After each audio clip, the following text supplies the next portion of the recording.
Wade. Miss you, Rabbi. How's it Merci going? more. Baruch Hashem. Okay, Perashat Kedoshim. Yes. Everyone's favorite parasha.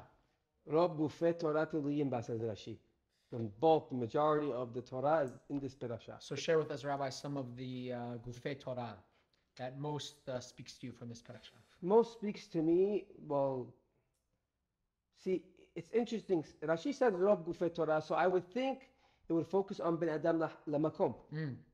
No, it's mainly Ben Mitzvot Ben Adam Lahavero. Betzedek Tishmot Amitecha, judging favorably, honoring your parents, honoring the rabbis, V'hadav Tapin Zaken, all these mitzvot. It's unbelievable. Which surprises us in Vayikra, where we've been so focused on so many Ben Adam Makom between me and God mitzvot. All of a sudden, Korbanot. Now all of a sudden we take that different route and we focus on this. And this is Rov Gufei Torah. Yeah, because the Korban doesn't only mean coming close to Hashem. You want to come close to Hashem, you must come close to your neighbor first. Don't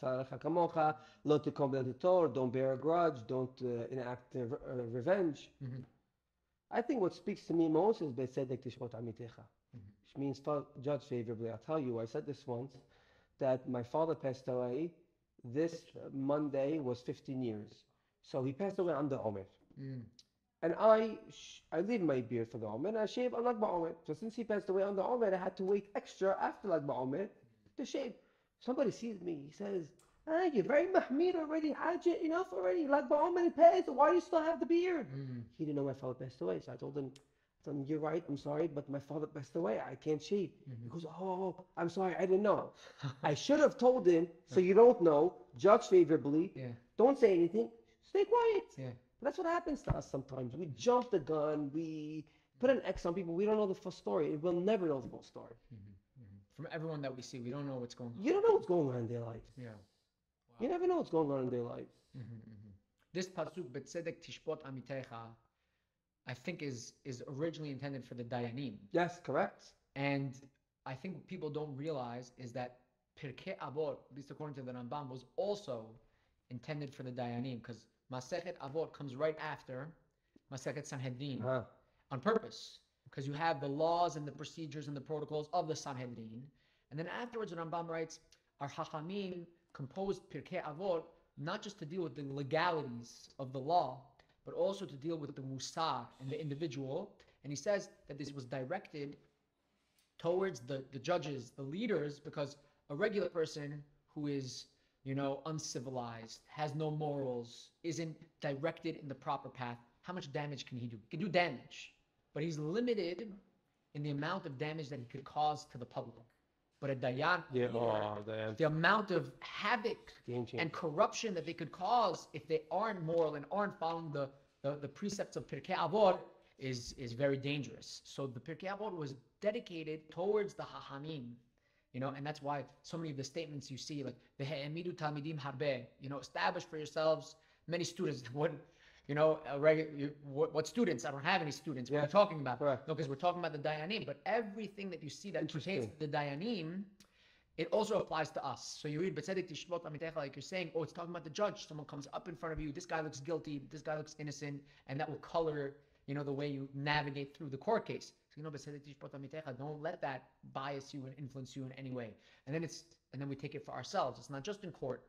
Court happens once in a while, but in real life, these same things are so relevant and so important as well for every single one of us. You have the judges and how these laws pertain to the judges, and you have how everyone that we encounter we judge as our own private bedin, and how we see people, and sometimes, like you said, we just say things that we shouldn't be saying. It's called the fundamental attribution error in psychology, which means that I will always judge the people that are around me in the harshest way, and I'll always judge myself with the most lenience and the highest amount of defense. So what kind of double standard do we have over here? It's the attribution of your judgment is naturally fundamentally wrong, and that's what Betzedek Tishpot Amitecha is coming to teach you. Say your nature is that you will always defend yourself and you'll always criticize others. So you have to balance it out, and you have to be a little bit more critical on yourself, and you have to be a little bit more understanding and judge favorably the people that are outside, because it's against who we are. And it's no surprise that it comes in the same Perashat as Once you start judging favorably, then it's natural to love everyone like to love yourself. You know, there's a Hasidic saying from the Noam Elimelech. He says, Halevai, if only I could look at my friend in the positive and look at myself in the negative. Which means many times we tend to see the deficiencies in others, but the good qualities in us. Should be the opposite. Everybody should, in your eyes at least, everybody should be in a good light, in a positive light. Yeah. You know, you really don't know what's going on in the guy's life. Yeah. And we're not saying to be naive. No, of course not. It's not what it is. It's really more, a lot of it is for your own sanity. If I'm always frustrated with people around me because I'm judging negatively, what kind of life is that? And if I'm always judging myself positively, then how are you ever growing? Correct. So it should always be flipped. Correct. And that's a happier, more meaningful life. You're happy with the people around you, and you're growing, so you're proud of yourself. You have meaning in your life, and then that's the ultimate combination. What do you like from this Perashat Kedoshim? Wow. I love the Lifnei Iver Lo Titen Mikshol, because I think that the way Chachamim explain that it's not only with the actual blind person that you're tripping up. How many people do you come into contact with that are actually physically blind, and that you're messing with them or playing around them? I think it has a lot to do with, as our Chachamim explain, people that come to you for advice and for guidance.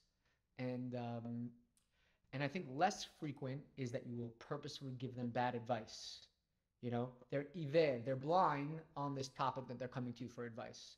I think it's rare for a person to be malicious and give them the wrong advice on purpose. I think it's more common, that fits under Lifnei Iver Lo Titen Mikshol, is that we don't give them like the time of day and the attention that is necessary, right? You go to a pro in a specific thing and you say, hey, I need advice with this.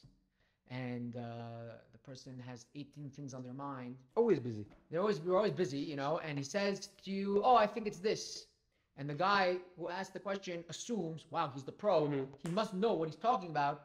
But the person that was giving the answer, from his perspective, he said, I just, threw it out. I just threw it out. I didn't think about it. But the person was really relying on you to give, an expert thing. So I think that falls under the Lifnei Iver Lo Titen Mikshol to a certain extent. Someone's coming to you. He needs your help. If you give them advice and they're relying on your advice, you have to make sure that you really thought about it. And there's nothing wrong with saying, I have to think about it. I'll get back to you. I'll get back to them, but I have to think about it. I don't want to jump in and give you, and then you're going to go and mess up the whole thing. I'm going to be fine. It's not going to affect me. It's going to affect you. And this is in every aspect of life. Halakha and everything. For sure. Halakha, for sure. If you give them the wrong halakha without even understanding where it's coming from, you ruined everything. For sure. And in every area, business, shalom bayit, people come to ask everyone. Every member of society has an area in which they can provide, shed light and give information. And that's what a community is all about. Community is all about, we take all of our strengths and we accumulate them together. You're strong in this, but I can sort of delve in and gather from your strength and apply it to my life. And you didn't lose out. Right.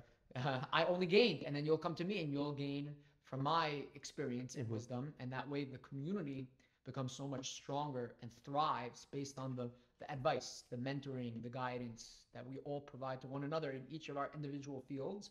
Because we're all different, and that goes back to what you were saying. We're all different. We all have our own thoughts, but I love you even though that you have yours and I have mine, and I have my way and you have your way, and I love you despite that. And if you come to me for advice, I'll help you out like I would help myself out. I would think about your situation like I would think about my situation. No coincidence that these parashiyot fall on Sefrat HaOmer. We have to refine our traits and grow. No, there's no coincidence. Bezrat Hashem, we should be zochet to learn from Pirkei Avot, the time of the Omer and Perashat Kedoshim, to buckle down on our Ben Adam L'Chavero. Bezrat Hashem. Shabbat Shalom. Chodesh Tov. Chodesh Tov.